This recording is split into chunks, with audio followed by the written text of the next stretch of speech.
صدر مملکت عارف علوی نے پاک آرمی کی اہم تقررات سے متعلق سمری پر دستخط کر دیے، جس کے بعد جنرل عاصم منیر نئے آرمی چیف اور general Sahir Shamshad chairman joint chief of staff committee مقرر کر دیے گئے۔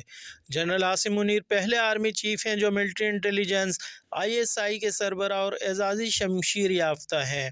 انہوں نے مدینہ منورہ میں تعیناتی کے دوران 38 سال کی عمر میں قرآن پاک حفظ کیا۔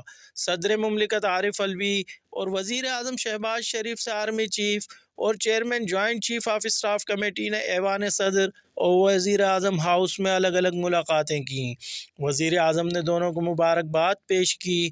وزیر اعظم نے جنرل عاصم منیر سے گفتگو کرتے ہوئے کہا کہ آپ کی پیشہ ورانہ لیاقت، ساکھ اور حب الوطنی باعث فخر ہے۔ انہوں نے آرمی چیف کے لیے نیک تمناؤں کا اظہار کرتے ہوئے کہا کہ اللہ تعالیٰ آپ کو ان ذمہ داریوں میں رہنمائی اور مدد فرمائے۔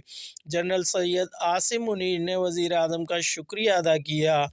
پاکستان کی 75 سالہ تاریخ کے سپہ سالاروں کی فہرست میں پاکستان کے پہلے اور دوسرے آرمی چیف انگریز تھے۔ قمر جاوید باجوہ کو نومبر 2016 میں ملک کا 16واں آرمی چیف مقرر کیا گیا تھا۔